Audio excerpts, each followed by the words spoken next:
Organizatorami Copernicus Festival, edycja Język, są Fundacja Centrum Kopernika, Fundacja Tygodnika Powszechnego, Tygodnik Powszechny oraz Uniwersytet Jagielloński. Cały projekt jest współfinansowany ze środków miasta Krakowa. Wsparcia udzieliło też Ministerstwo Kultury i Dziedzictwa Narodowego oraz Templeton Religion Trust. Cały projekt objęty jest patronatem honorowym prezydenta miasta Krakowa. Dziękujemy również Krakowskiemu Biuru Festiwalowemu oraz Muzeum Narodowemu w Krakowie za kolejny rok współpracy przy organizacji Copernicus Festival. Wszystkich wspierających to wydarzenie nie sposób wymienić, dlatego też oznaczenia naszych partnerów znajdą Państwo w katalogu festiwalowym. Okay, let me now switch to English and say a few words about our distinguished lecturer. So, Professor Paul Davies is a physicist, primarily, but not a usual one. After his PhD at the University College of London, he moved to Cambridge to work with Fred Hoyle, a distinguished cosmologist. And cosmology was probably the first passion of Professor Davies, and I think it still is very much. But usual cosmology was not enough for Professor Davies. Therefore, he plunged into the misty domain of quantum field theory in curved spacetimes, which includes in particular quantum cosmology. Now, as a mathematical physicist, I can tell you that this is probably the most complex domain of mathematical physics I can think of. But still, that was not enough, and Professor Davies got interested in the origins of life, in the phenomenon of life itself. And he became probably one of the first in the world astrobiologists. So not only he is still looking for life beyond Earth and intelligent life as well, but also he's interested in the very origins of life. How did it emerge? What's its relationship with physics, with chemistry, with information theory? Z chemią, And more fizyką recently, i teorią Professor informacyjną. Davies got Ostatnio involved pan into profesor the Davies także zaangażował się battle against the w biggest enemy of bitwę life, przeciw as we know it, największemu which is the cancer. wrogowi And again, życia, czyli he had some nowotworom. revolutionary I ideas miał pomysły iście track the rewolucyjne, deep evolutionary które roots of the cancer. są w stanie po prostu śledzić, Currently, Professor jak Davies rozwijał się is ewolucyjnie Reagan's professor nowotwór, and director rak. of the Beyond Jest Center dyrektorem Arizona State Centrum University. Beyond na Uniwersytecie Stanowym Among w many Arizonie. honorable distinctions, Wśród he is wielu tytułów winner honorowych of the Templeton Prize otrzymał and a nagrodę member of Templetona i Order jest of też Australia. członkiem Orderu Now, Australii. curiously enough, in Co April ciekawe, 99, w kwietniu an 99 asteroida 1992 OG została oficjalnie nazwana. To honor him. But Professor Davies finally is not only a distinguished scientist, but also a best-selling author. And his new book, which is his 31st book, tackles the information and the language of life. And this is a fascinating story. So, Professor Davies, the floor is yours.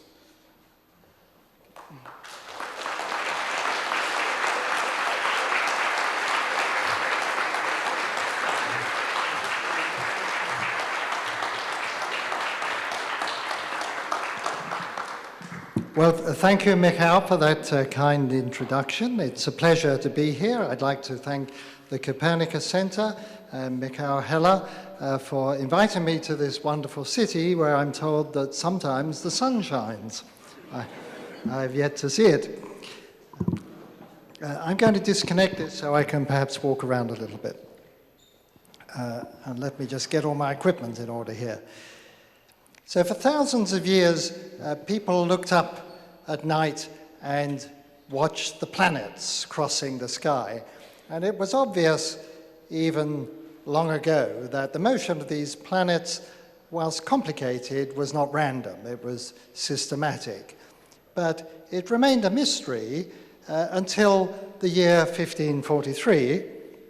I don't need to tell you who this gentleman is here. And he explained the motion of the planets in terms of the sun in the middle and the planets moving around it at different speeds. But he made no attempt to connect the motion of objects in the sky with the motion of objects down here on Earth. It took a few decades before Galileo investigated the law of falling bodies and generally made a start on trying to understand what we might call earthly motion.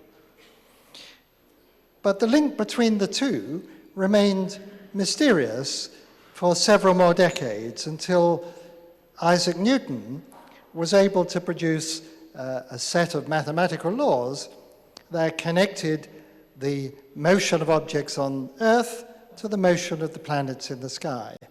And therefore, at a stroke, he unified physics and astronomy, two areas of science that had previously been completely disconnected.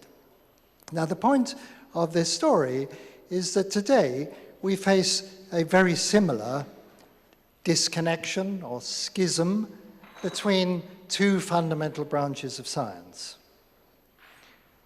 On the one hand, we have physics, which deals with particles of matter, and then we have biology, which deals with living things. We might say that biology concerns itself with living matter and physics with non-living matter. And what, of course, we would like is to have some way of unifying these two great branches of science in a single conceptual scheme. This is a very deep problem, and the reason is that life is amazing in many ways. In spite of huge advances in biology in the last few decades, nobody knows really what life is or how it began. Let me just run over some of the properties that make us feel that life stands out as something very special and very different. Living organisms seem to have some sort of inner power or agenda. They have goals and purposes. They seem to go against a fundamental law of the universe that I'm going to talk about shortly, that things tend to have a natural tendency to decay or degenerate. Life seems to go the other way. It makes order out of chaos. And it does this by self-organizing. That is, living organisms don't look to outside agencies to organize their material and energy flows. They do it themselves. They seem to evolve in an open-ended way. There seems to be no limit to the number of different biological organisms that are possible. Forms most wonderful, as Darwin referred to it. And they achieve states of the world that would seem to be impossible by any other means. And I'll just give you one simple example. For the last 4 billion years or so, there has been no plutonium on planet Earth, but just in the last few decades, suddenly there is plutonium. When the solar system was made, there was some natural plutonium from the stars, but it decays after a few million years, and so there was none until recently. Now suddenly there's plutonium. How can we explain this plutonium appearing at this time on Earth? Well, the answer is, of course, because it's a product of life. It's a product of human life, of human technology. We might think the same about objects that hit the Earth. Throughout history, there's been a rain of comets and asteroids hitting the Earth and the Earth's accumulated material. But again, just in the last few decades, we have seen the opposite process, objects going up from the ground into orbit. And so life, and particularly intelligent life, brings about states of the world that would be impossible in any other way. Probably the deepest mystery of all, and I'll come back to this at the end, is how life got going in the first place. Nobody knows how life started. It's still deeply mysterious, but a very important philosophical and scientific question hinges on it. If life starts easily, we would expect it to be widespread in the universe. But if life on Earth is the result of some bizarre chemical fluke, some sequence of chemical reactions that are so unlikely they would happen only once, then we will be alone in the universe. So these are very important questions, and we really don't know how to answer them. Until recently, I'm going to tell you about some new ideas. I think that the puzzle of life was very well summed up by the physicist Max Delbruck in this quotation here. And I'll read this out slowly because I think every word here is important.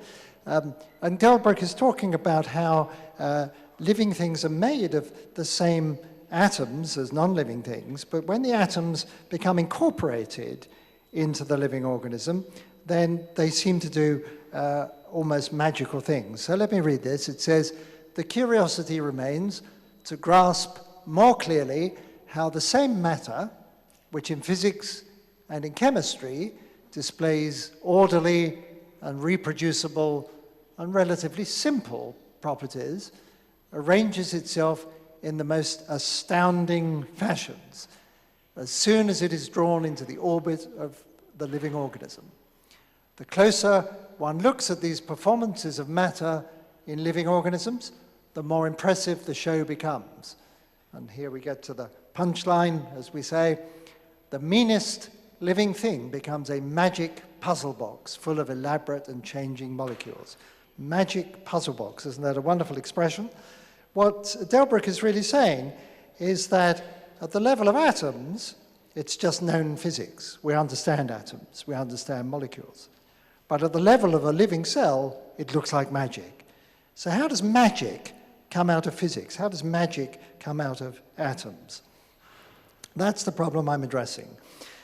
Now, 75 years ago this year, a famous book was published by Erwin Schrödinger. Now, Schrödinger was a giant of theoretical physics. It was he who was the co-architect of quantum mechanics. I'm sure you've all heard about quantum mechanics. It's the most successful scientific theory we have. At a stroke, quantum mechanics explains matter all the way from subatomic particles right up to stars. And so this is a very, very powerful theory that was developed by Schrödinger and others around about the late 1920s. And Schrödinger wrote this book, well, the book was published in 1944, based on lectures he gave in 1943. And that was, of course, in the middle of the most terrible war that this planet has ever seen. So what was Schrödinger doing?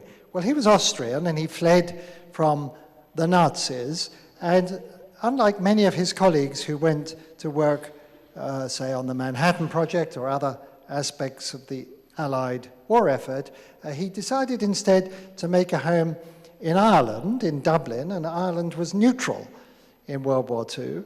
Its president was a physicist, and he created a new institute, and Schrödinger spent several years in that institute, and I suppose, having been taken out of his natural environment, he felt that this would be a good time to explore something totally new.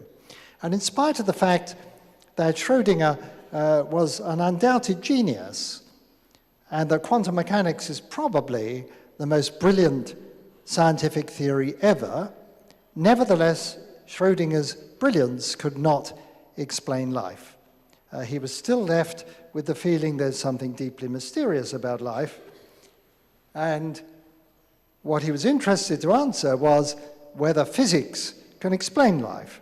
Now, when we say that, it seems easy to say, yes, of course, physics can explain life, but we have to be careful to distinguish known physics, what you might find in textbooks in a university library, from new physics, something that we have yet to uncover. So I don't think life is magic, really is magic, but I don't think it can be explained by known physics. I think we need new physics. And Schrödinger himself was very happy to leave open that possibility. He wrote in his book, "One must be prepared to find a new kind of physical law prevailing in it." And the point I want to make is not just a new law, but a new kind of law. And that's what I agree with. I'm going to tell you my ideas about what that new kind of law could be like. Now, part of the problem in approaching this issue of life, a problem for a physicist, is, you know, physicists like to measure things. You say, well, what's the electric current flowing in a circuit? And we have devices that can measure that. Or what's the pressure in this room? We measure it, we give a number. What we would really like, of course, is a life meter. We'd like something that would tell you that if it's below a certain level, that the system is non-living or dead. If it's above that level in the red region there, then it's living. Wouldn't that be great?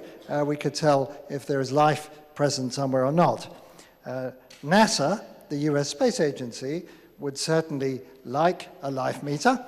Let me tell you about a moon of Saturn. It's called Enceladus. Now, I did promise the translators I wouldn't mention any strange names. All I can tell you is it's a moon. Here's a picture. It's a moon of Saturn, and it's pronounced Enceladus.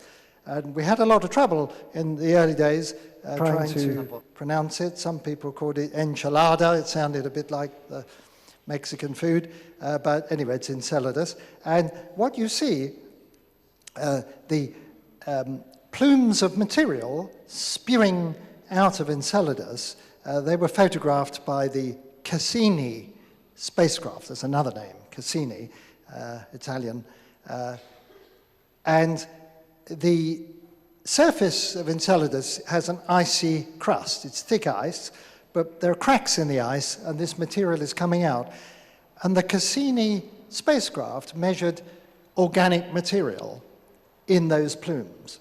So the way this has been put to me by a friend of mine who works for NASA, his name is Chris McKay, it's almost as if Enceladus had put up a sign saying, life, free samples.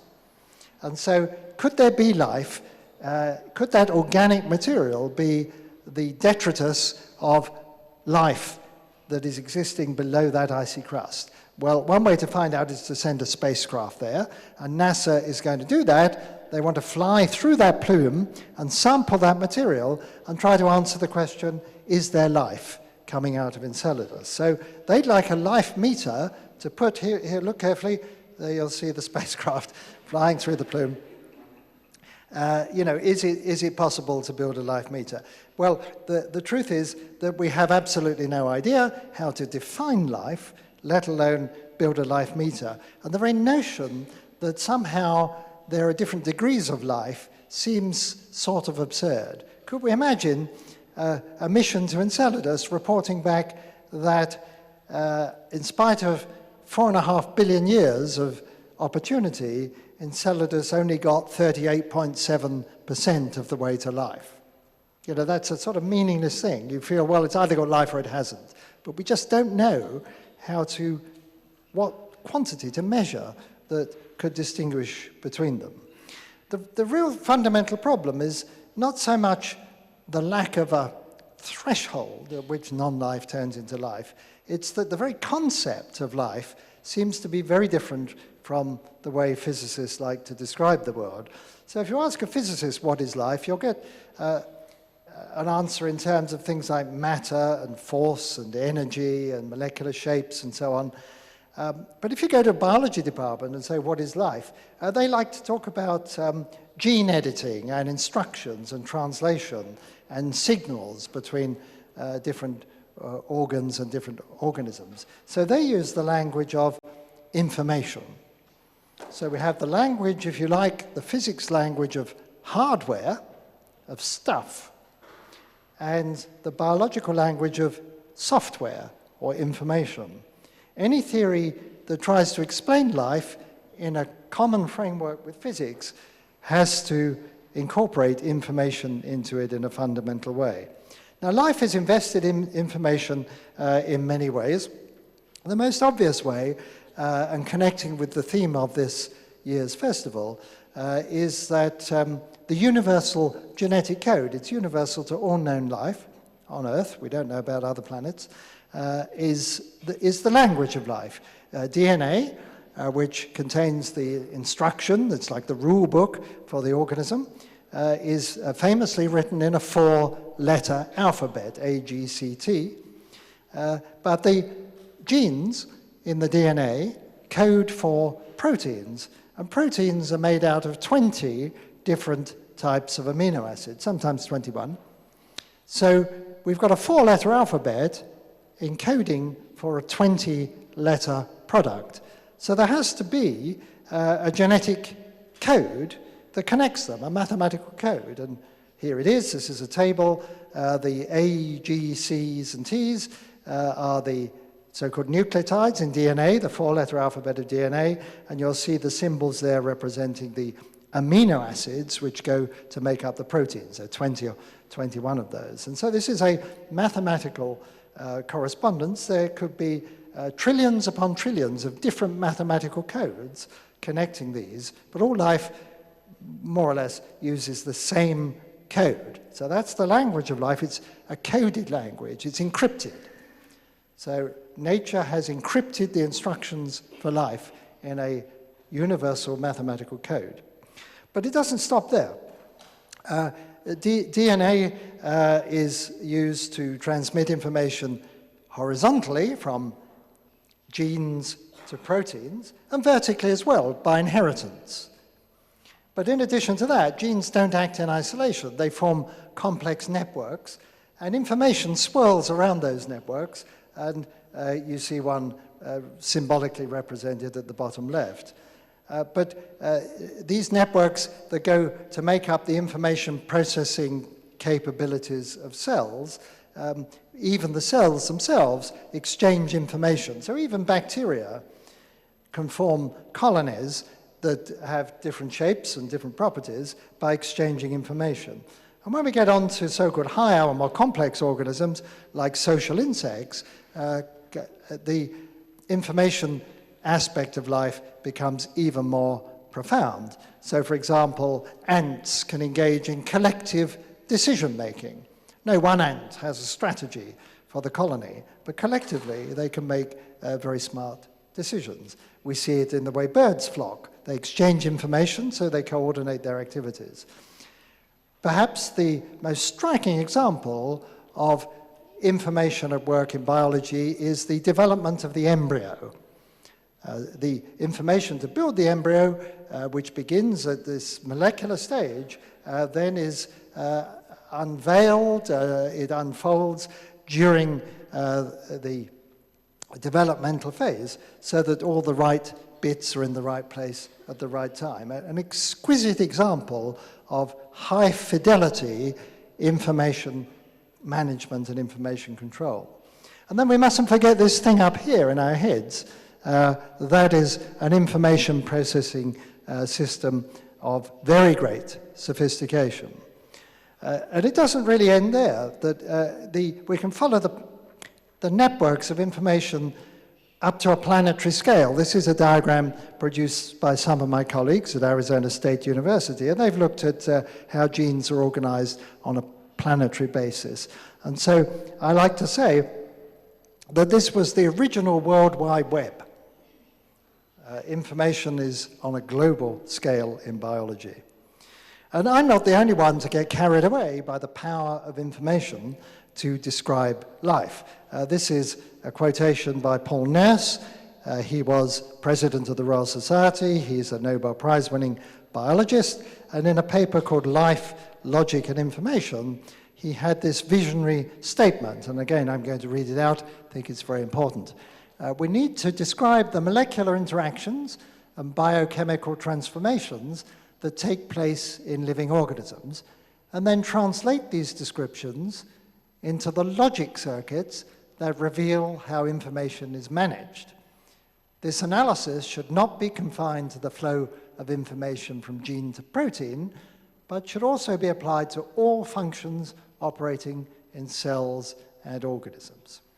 So it'll be clear to you by now that information is a profound concept in physics and biology, and I think it's the glue that sticks together these two very different disciplines. Just like Newton provided the glue to connect the motion of objects on Earth with the motion in the heavens.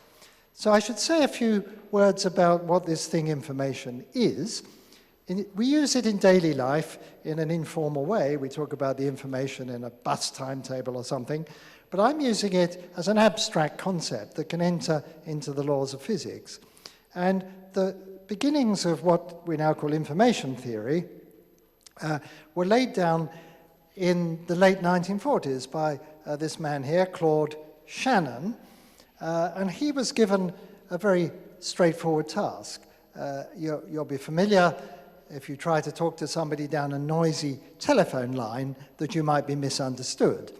And so Shannon worked out a way of encoding information in such a way that it was most efficiently transmitted down a noisy channel.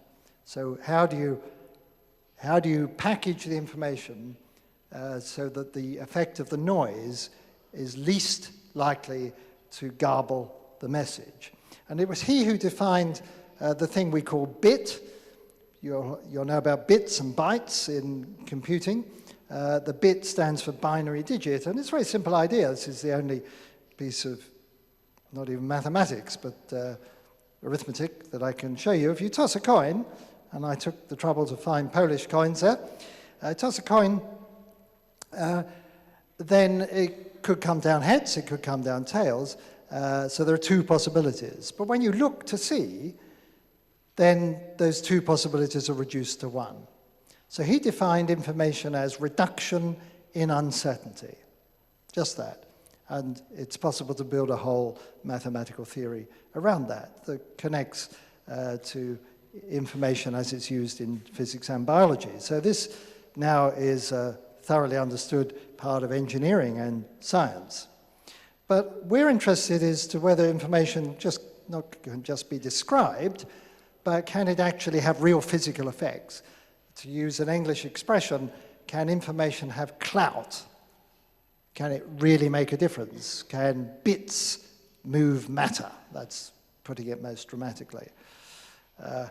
The first glimmerings of an answer to that question came in the middle of the 19th century in a famous letter that the physicist James Clerk Maxwell, and again the translators should note that his middle name, Clark, would be pronounced by Americans Clerk.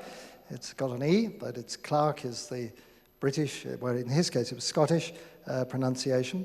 And he had this idea that if you had a box of gas with the molecules rushing around chaotically, divided into two, like this by a screen, with a shutter mechanism and a little hole, and then if there was a being here, this little being, who could see individual molecules and measure their speeds, then this being that became known as Maxwell's demon could open the shutter when a fast molecule came this way, or when a slow molecule came that way, and then keep the shutter closed for the opposite effects. And so after a while, all the fast-moving molecules would be here on the left and the slow ones on the right. Now, because molecular speed is a measure of temperature, it means the left-hand side will become hotter than the right-hand side. And any engineer will tell you if you have two boxes with different temperatures, you can run a heat engine and do work, like lift a weight or something, based on that. So what Maxwell was saying is that this clever demon would be able to use knowledge about the molecular motions to create a perpetual motion machine, to turn heat into work without doing anything else. And that violates a cherished law of physics called the second law of thermodynamics. I promised I'd come back to that. And roughly speaking, it just says that heat flows from hot to cold. We wouldn't expect to put a snow person, I think you would have to describe it these days, next to a fire, only to have the snow person grow bigger and bigger and the fire get cooler and cooler. So the heat flows in that direction. That's the second law of thermodynamics. Maxwell seemed to be saying that in principle it will be possible to make heat flow the other way, from cold to hot.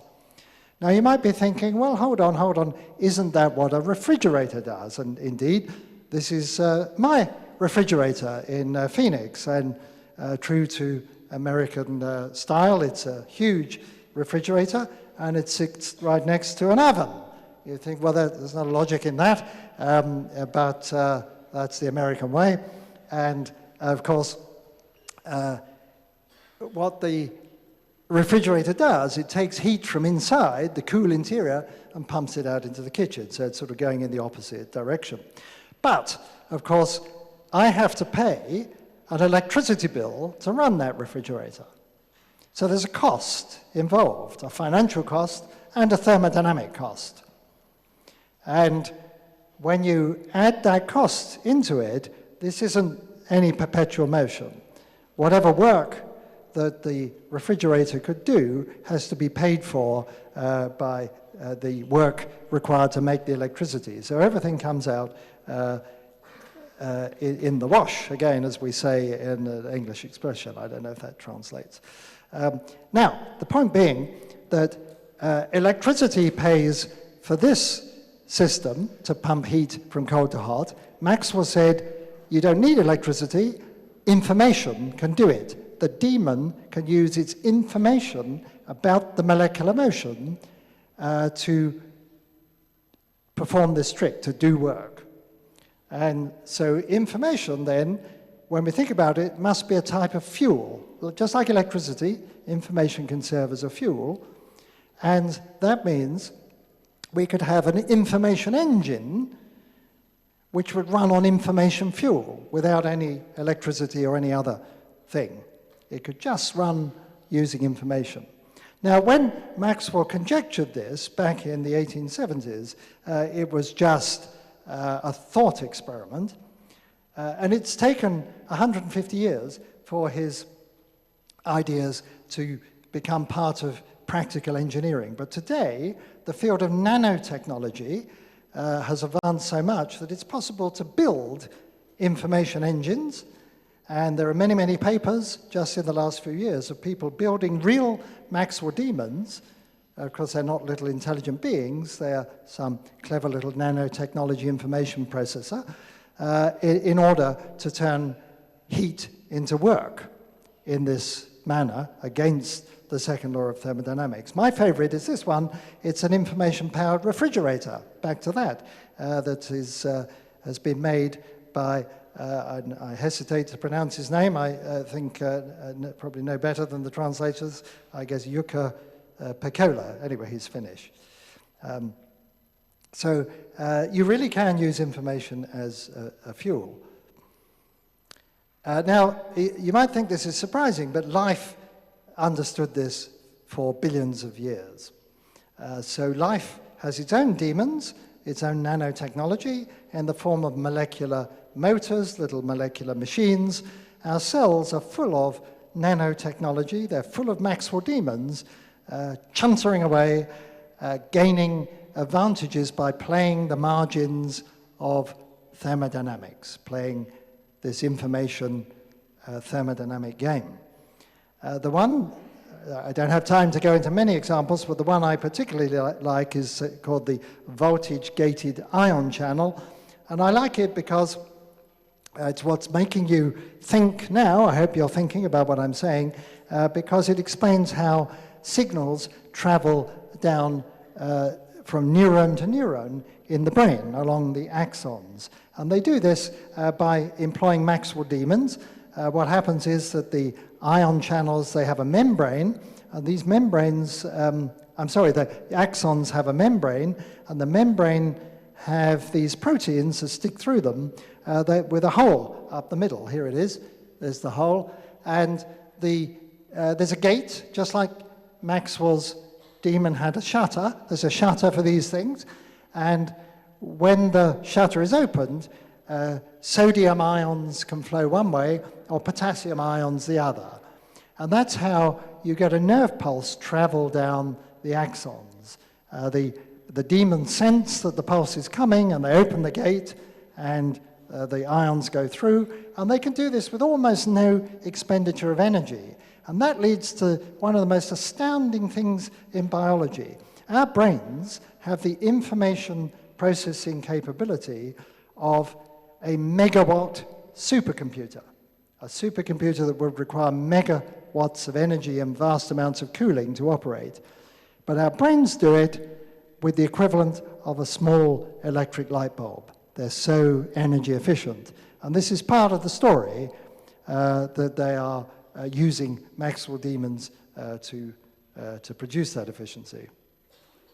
Now, this is one example of gene expression, of genes, the information in genes being used to affect physical forces, in this case electrical forces. But I'd just like to tell you briefly about some amazing work I'm involved in which the opposite is true, where physical forces can affect gene expression. And I'm just going to briefly mention the work of Michael Levin at Tufts University in Massachusetts. Keep one eye on the clock here.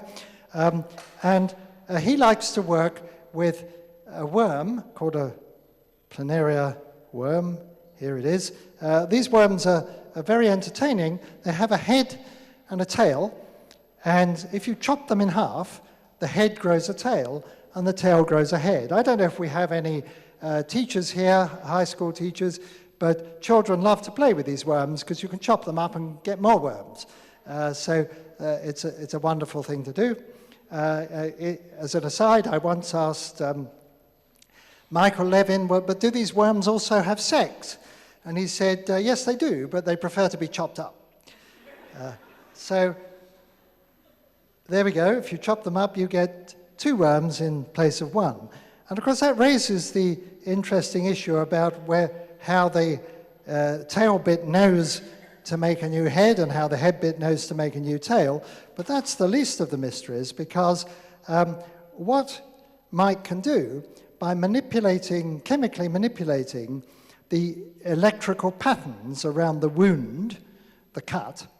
I say electrical patterns, let me just, for the physicists here, explain very clearly that living cells are like little electrical machines. They have a membrane potential, an electrical potential across the membrane of a few hundred millivolts, and that's critical to making the cells operate normally. They achieve that by pumping protons out into the exterior world. And so it's a really important part. So living cells are like little electrical machines. And that's, let me tell you another astounding thing.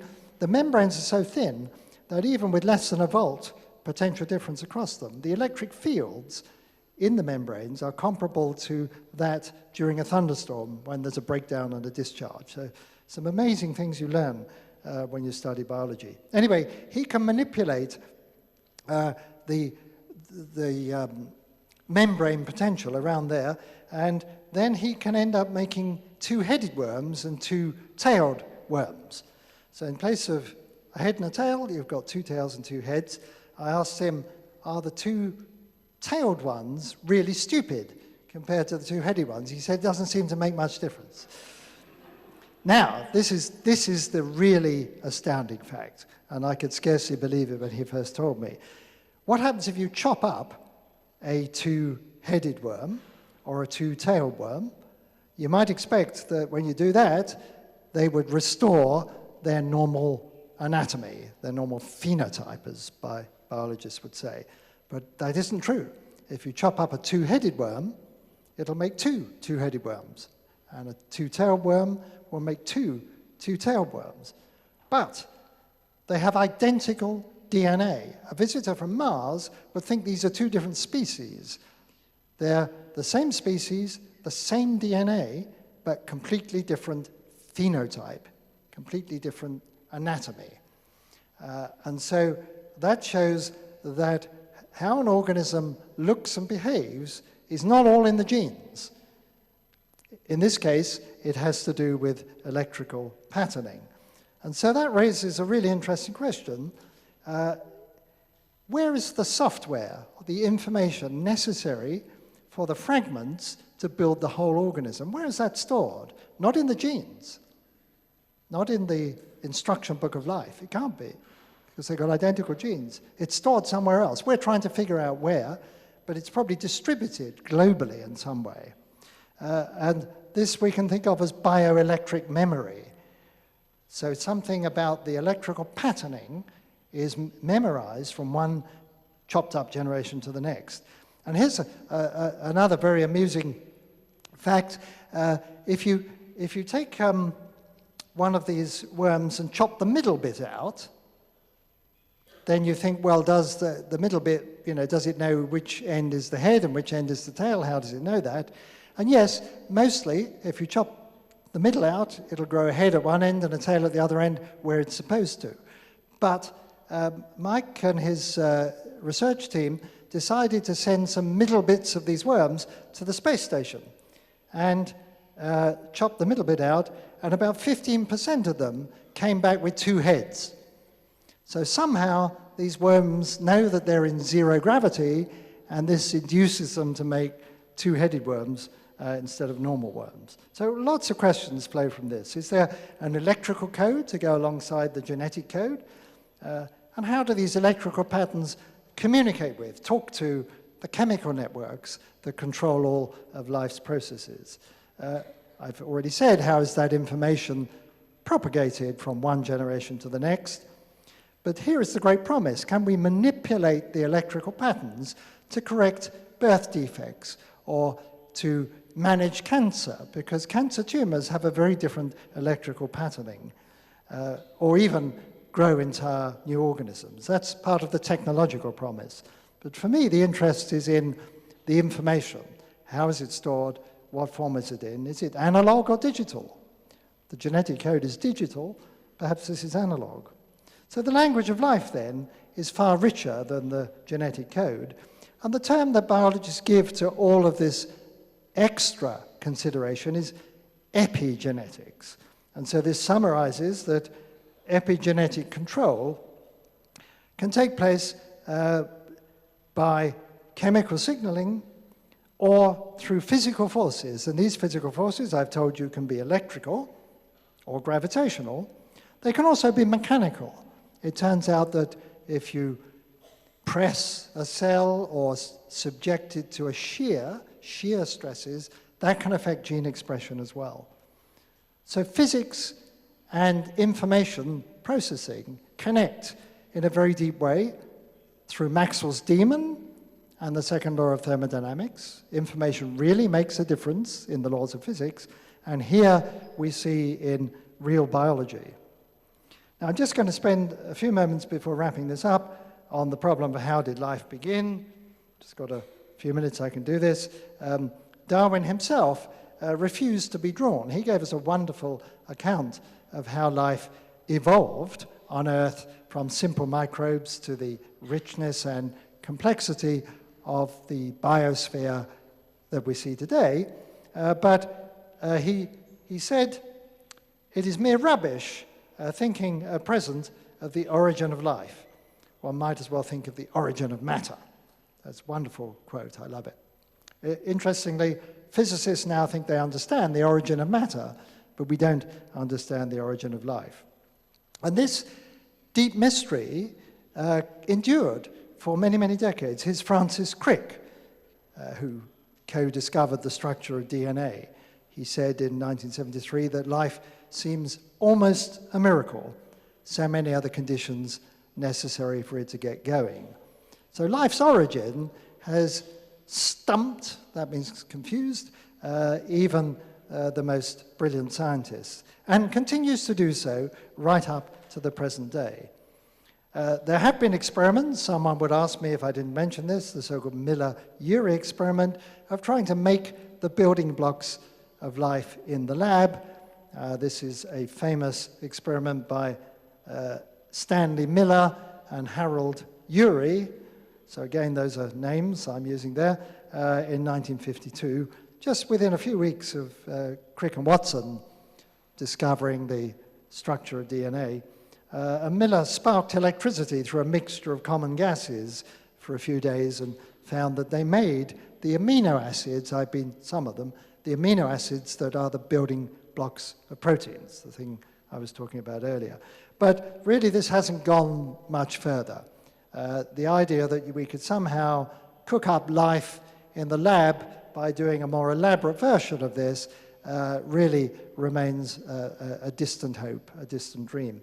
I think we're a very long way from it. But the real problem is not, can we mix up the right chemicals? Because with a big enough budget, we can surely do that.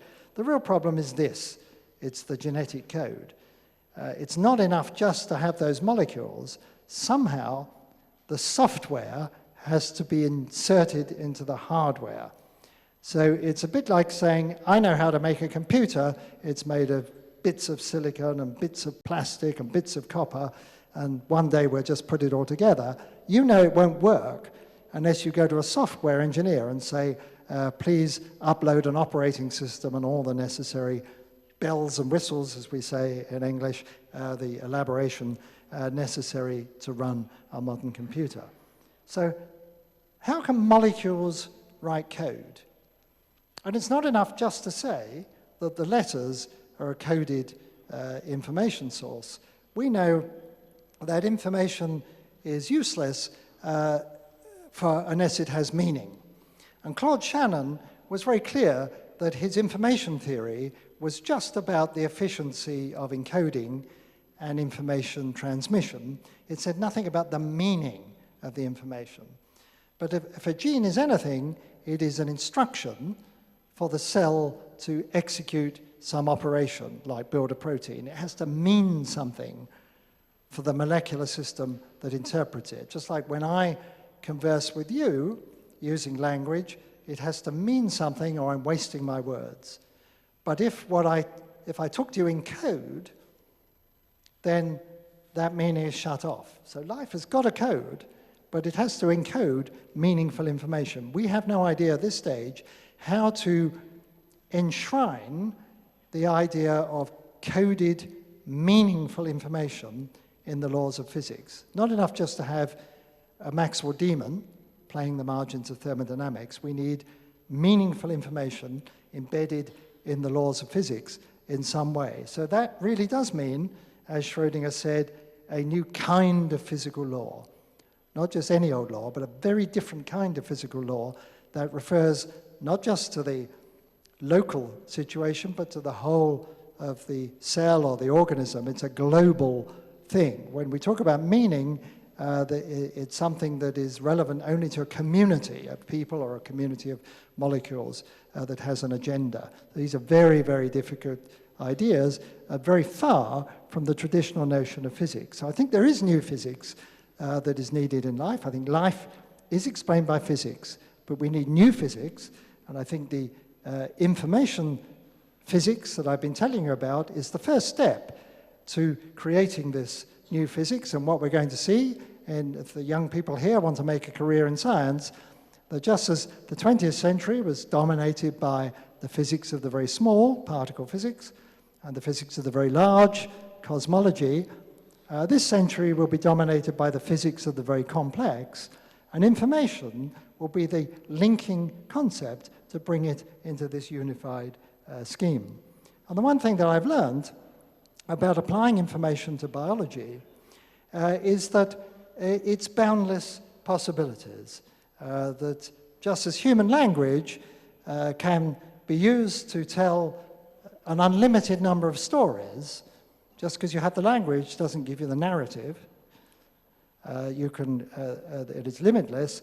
So in the same way, in biology, the language of life leads to open-ended complexity and unbounded possibilities to innovate. So if we go to other worlds, we may well find very different forms of life based on the way in which information is encoded and the different possibilities are explored. And so it seems very fitting to end my lecture I began with the work of a famous alumnus of the Jagiellonian University. I'm going to finish with the words of another alumnus, perhaps not quite so famous as Nicholas Copernicus, the writer Stanislav Lem.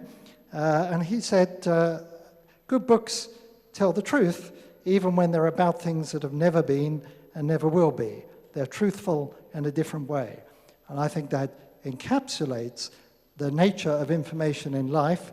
It embodies a bigger truth than all of the organisms put together. We have to understand that deep truth to fully understand life and not just look at the particular organisms that we find here on Earth. We've got to think big. And at that point, I think I will stop and take questions. So thank you.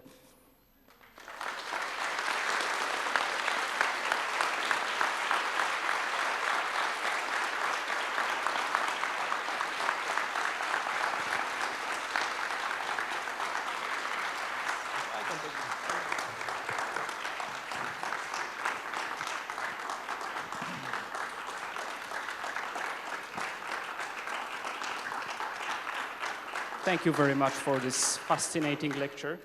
And yes, we will have a short question and answer session now. Yes. And I will first take this privilege to ask some questions myself. So first let me ask you as a physicist and a mathematician. So you said that to explain life, we will need new physics. So do you think that this new physics will require new mathematics? I might have guessed you would ask me that question. Look, it's entirely likely. And let me give you a really good example. And there's already people working on this. I didn't go into the details about the new kind of physical law, but I do have some ideas. And one of these, it's sometimes called top-down causation. What it means is that in traditional laws of physics, what happens to a particle, say an atom, it depends on the forces acting in its immediate locality. We call this as a local theory.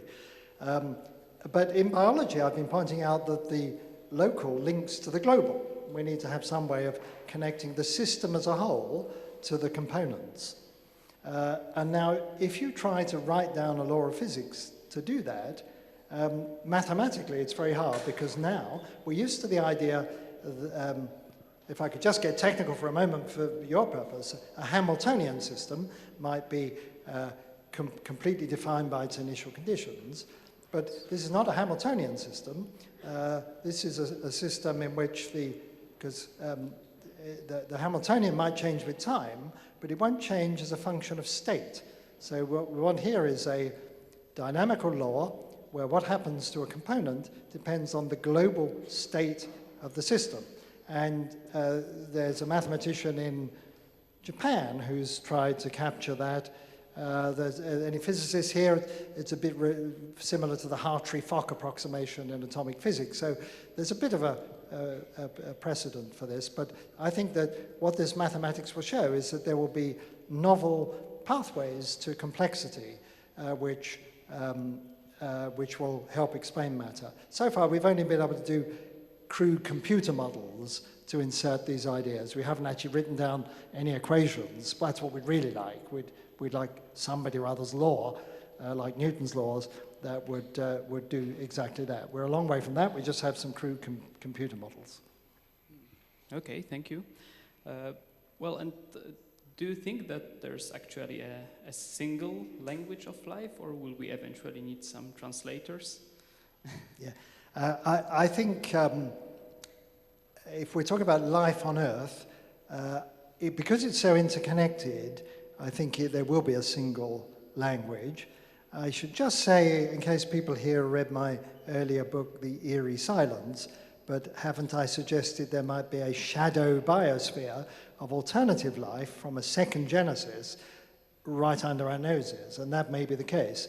But whether there is or there isn't, if there is another form of life either here or elsewhere, it might well have a different language. But if we need, I pointed out that the biosphere is like the original World Wide Web. It's a network of information, and so that the language ought to be the same. But there's no fundamental law, I don't think, that the language has to be the one that we have. And the other thing I have been at pains to point out is it's not just the genetic code, it's all this electrical stuff, all this epigenetic stuff, and that's got its own language. And there I'm not so sure. It may be that the language of electrical patterning is different in plants and animals, so I have no idea. But the genetic language is the same. So it raises a question, how about life beyond Earth, would it be based on similar structures, similar information patterns, or? Well, that's our hope. So, I mean, our hope is that even if the language itself is different, a language will be apparent. So just like people found a Rosetta Stone, you could tell, even if you haven't translated some ancient language, you can tell it is a language from its structure. So we're trying to come up with a definition of life based on informational motifs. I hope that word translates correctly into Polish, a motif. A little bit like a branding. So we think there may be fundamental informational motifs that we would find on Enceladus, on Mars, or wherever we go look for it, and that we need that software definition of life, because no point in going to Enceladus and say, oh yeah, we found amino acids or something like that.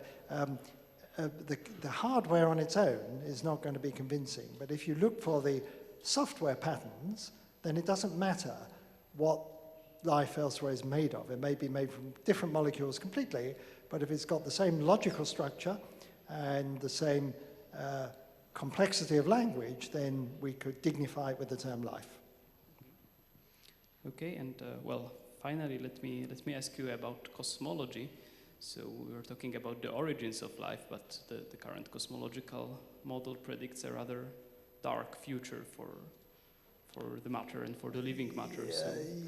Well, it depends who you talk to. Okay. So now you're right. We're living fairly close to the origin of the universe. It's only 13.8 billion years since the Big Bang, and could go on forever. Even if it doesn't go on forever, it could be for trillions and trillions of years. So here we are, this atypical time.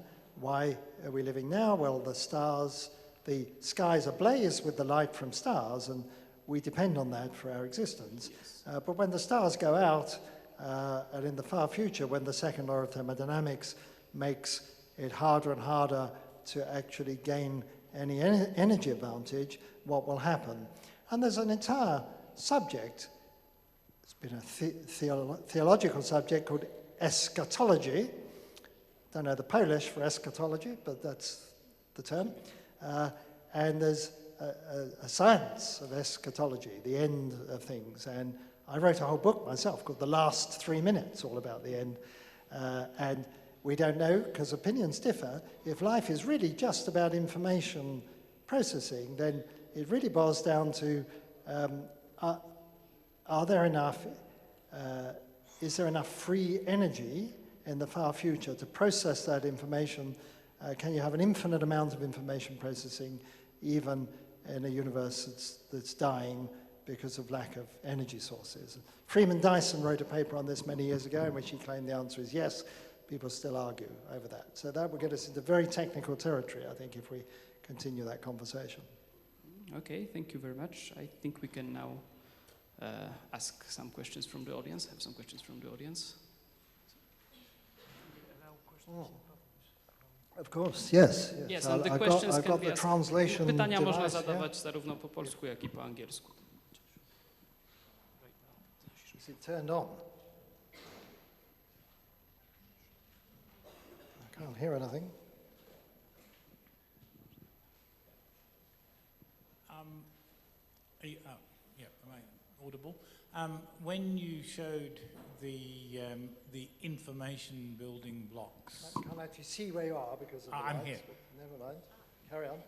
Oh, hello. Yes. When you showed the information building blocks of life, I immediately thought of an entirely parallel set of information building blocks, namely the information building blocks of matter. So you have the charmed, strange, up, down quarks, and you have quite a number of writings that I've seen, I don't know, over the past 20 years or so, suggesting that matter itself is really no more than information. Pray comment. Not only can I comment, I wrote a whole book on it, dedicated to the person who championed this, John Wheeler, who coined the term "it from bit," that ultimately he said, when we investigate the world, it's always in terms of some sort of yes-no answer, questions that we ask of nature. So he thought that our concepts like atoms and molecules and particles and forces and so on, these were all secondary concepts based on the fundamental notion of information. So information being at the core of physics, just like it's at the core of biology. And I sympathize greatly with that. The book I'm referring to is called The Goldilocks Enigma: Why is the Universe Just Right for Life? It's about where the laws of physics come from and what they are, and I dedicated it to John Wheeler. And if you would like to know more about my thinking about the parallel narratives in physics and in biology, then then you need to buy two books. You need to get The Goldilocks Enigma and my new book, The Demon in the Machine. Okay, let's have another question. Well, I can barely see from the stage. It's not easy, is it? Yes. See a hand Okay. waving somewhere. First here.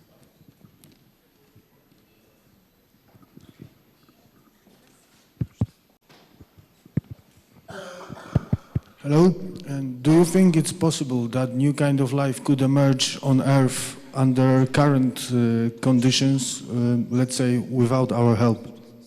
Yeah, that's a really interesting question, and I've thought long and hard and run little conferences on that very topic, whether life could start de novo here on Earth today. The standard answer that biologists will tell you is that once life got going on Earth, it changed the conditions. So the conditions in which life can flourish may be very different from the conditions under which life can originate. And so I thought a bit about whether maybe life started on Mars but came to Earth in meteorites, that Earth is a better place for life to survive in the longer term, but Mars would have been a better environment for it to start. Could it really start here on Earth? I wouldn't rule it out. Part of the reason for that is there's some evidence that maybe life started very deep under the ground, perhaps 5 kilometers beneath the surface or under the seabed. And I don't think that the activity of life on the surface of the Earth has really changed those subsurface conditions very much. So I think it's not impossible that it could be starting again all around us. But even if that isn't the case, even if you require conditions on the very early Earth, it still could have and probably should have happened many times. If life, astrobiologists love to believe the universe is teeming with life.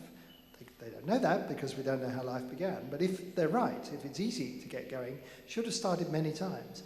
And we mustn't rule out the possibility that there is an alternative form of life right here on Earth, right under our noses, or even in our noses. The thing is, we wouldn't spot it because most life is just microbes, and you can't tell by looking what makes them tick. You have to dig inside to their biochemical innards to find out what's going on. And so we could be surrounded by truly alien microbes and not be aware of it. Okay, we had one question in the back, I think.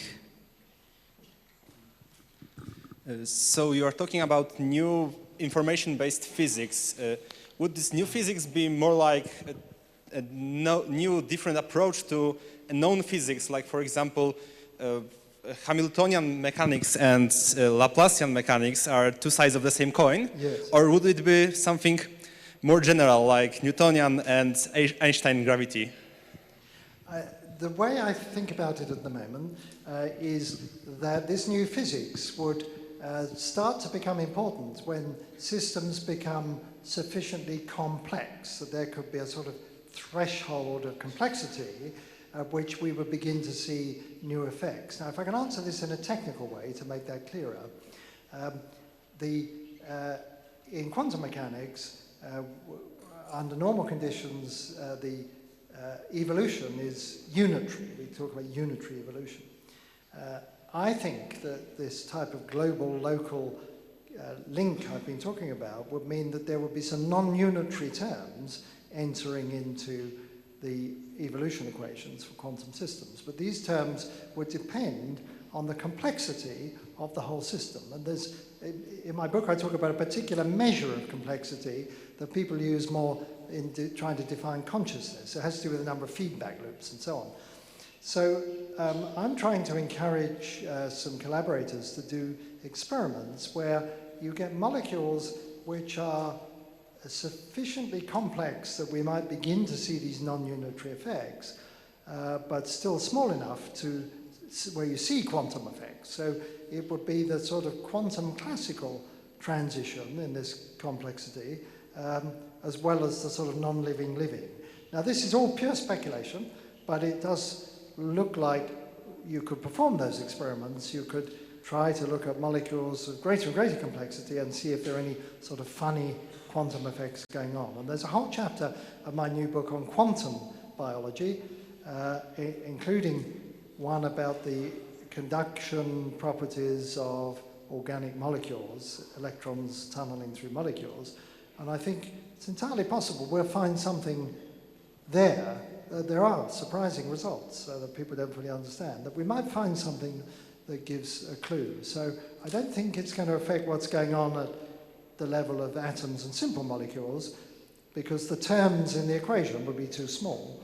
But when we get to that sort of threshold of complexity, molecular weight of, I don't know, 500 or something, I'm just making this up, that's where you might begin to see these non-linear effects creeping in. It's all conjecture.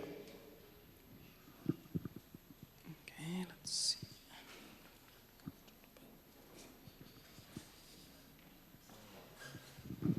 How do you relate to Rupert Sheldrake's theories, which seems to have some connection with what you're talking about? Yes, so you're referring to Rupert Sheldrake. He's an old friend of mine who lives in London, and I've known him for many, many years, and we love to talk about these sorts of topics.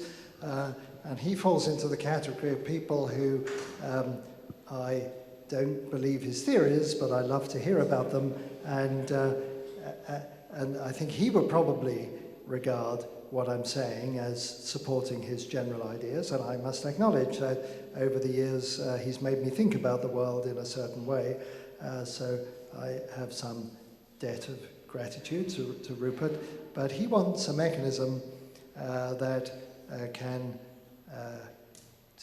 involve information patterning, but in disconnected systems. He would like it, something happens here in Krakow, for it to make a difference in London, and it's very hard for me to understand any sort of law of physics that could operate in that way.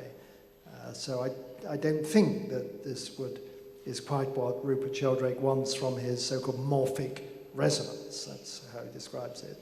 Don't think it's the same. In your new book, you mentioned also Jeremy England's work. Yes. I was wondering what you think of his, I think, 2016 paper that the second law of thermodynamics could explain how life arose in the first place. He made some pretty bold statements back then. Yes. So you've touched on a vast subject. First of all, you mentioned the work of Jeremy England, spelt the same way as the country, and I know him fairly well, and he does some really interesting work trying to connect the laws of thermodynamics to what's going on in life. And I mentioned, you're quite right, briefly in the book, how he's able to estimate just how close life is coming to thermodynamic perfection. So I like that general line of reasoning. It's really hard to go far beyond what Jeremy England has already done because the systems just become so much more complicated. But I do feel that if we are, I've been making the case that something like a Maxwell demon is at work in living organisms, or at least in parts of living organisms, and that is fundamentally a thermodynamic concept. And what his work is doing, it's providing a way to measure just how demon-like a biological process is. And of course, some of them, you know, they don't get right to the Maxwell-Demon limit, not right up to what Maxwell originally envisaged, but they get very close. And the one that I am most impressed by, and I'm grateful to Charles Bennett at IBM for drawing my attention to this, is the replication of DNA, that the replicase enzyme crawls along the DNA and then it makes a new strand and so on. And it does this almost reversibly, almost complete thermodynamic perfection there. Because if something is reversible, it's not expending, not making any entropy at all. And so it's getting very close to that. And so life has really learned how to do these fundamental processes very inexpensively if we're talking about entropy generation rather than money. Life is really clever at using these sort of Maxwell-Demon type processes. So I hope that answers your question.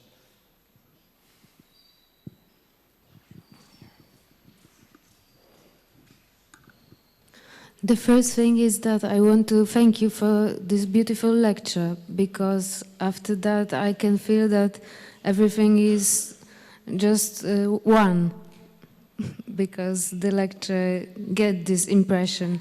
And the second thing is that I was wondering about that.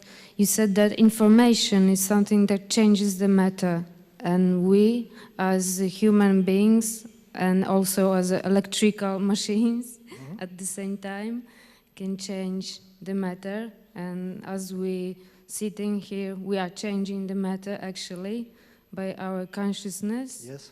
And there was, I also remind an experiment that was, I think, in Berkeley, but I don't remember the scientist.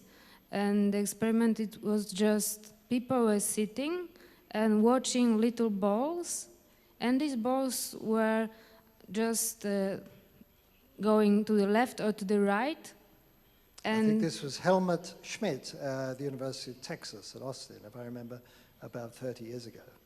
Yeah, and they were just thinking if they want the balls to the left or to the right, and they were actually goes there where they wanted to go. Well, we're back to Rupert Sheldrake again, I think. So this falls into the category of what people sometimes call the paranormal.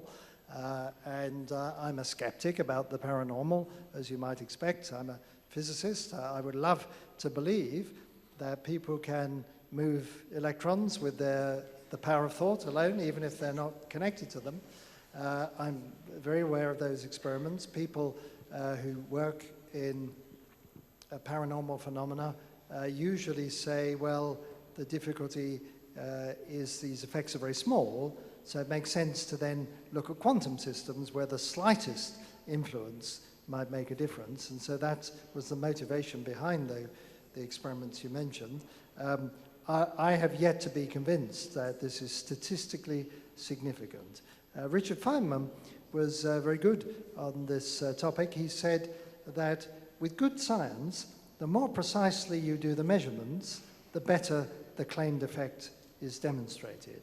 With bad science, the more closely you do the experiments, the worse it gets. And I think some of these paranormal phenomena fall into that category.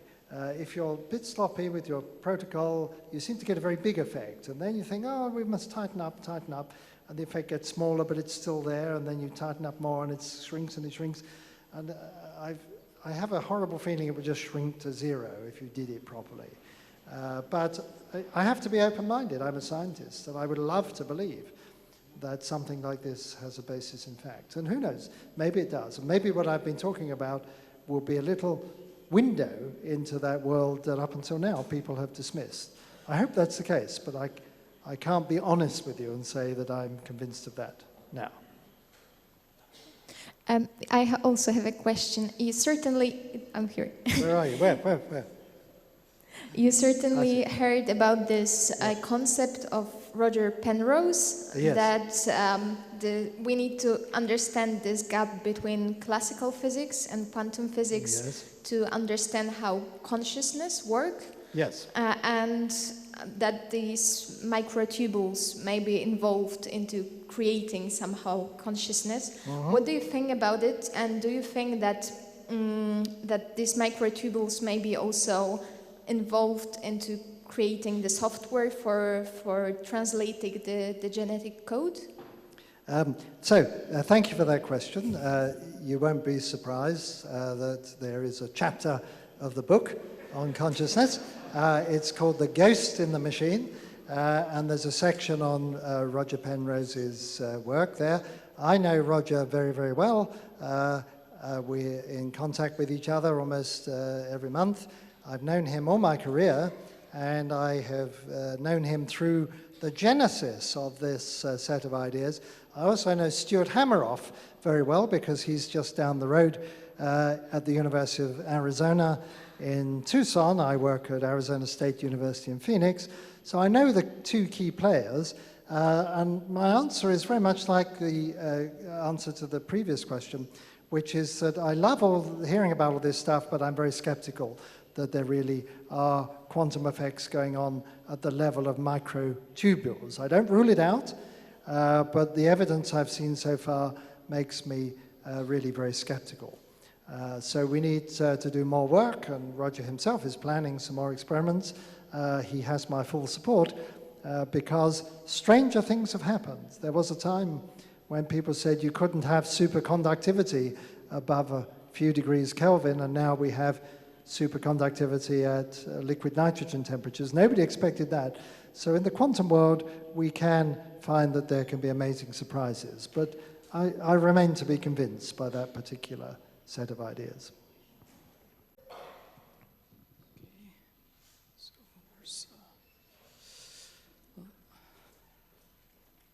Okay, let's have maybe 3 more questions. Thank you. I have a slightly philosophical question, a little bit more like a common folk question. I just came out to this universe, had no idea of its existence before, so I'm, pedestrian coming in a little bit into this.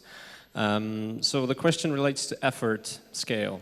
So you said that a little bit to the Rosetta Stone and to the coming into the complexity era of science and scientific experiments and understanding. Do you think that the amount of possible future efforts describing the scale of how to understand the concept of life that you just unfold here would be similar to trying to understand the concept of human nature by reading all the possible books that are in there written down by human? Like, do you think that discovering the language, if it is really there to be discovered, will lead us to a similar future effort of like endless reading into what life really is? So that's an interesting question. In my own mind, I see human nature as much more difficult and complex than, for example, the information encoded in DNA. I think we can elucidate the laws of life, even if we have very little idea of, we might say, the laws of human nature. I think the brain is so complex. Humans have to be seen in the context of their whole society, not just in isolation. And I think that's really very, very subtle. I think it'll be a long time before, if ever, before we have a complete understanding of what it means to be human and to be part of a community of sentient beings. I think it's a really, really tough thing. But I'm hoping that we might solve the problem of information and life within the next, say, 2 decades, to the point where we really could give NASA that life meter and they could send it off somewhere and to look for life based on its informational qualities. I think we would be a very long time in the future before we could have, so to speak, a mind meter that could be flown off into space and it would report back that there's consciousness on some planet. That seems very far-fetched to me. I know in science fiction they do that, but I think detecting life as opposed to detecting consciousness. We might detect intelligence through technology, but that's not the same as consciousness. So human nature, I think, is a very tough one. Okay, do we have any other question? One over there.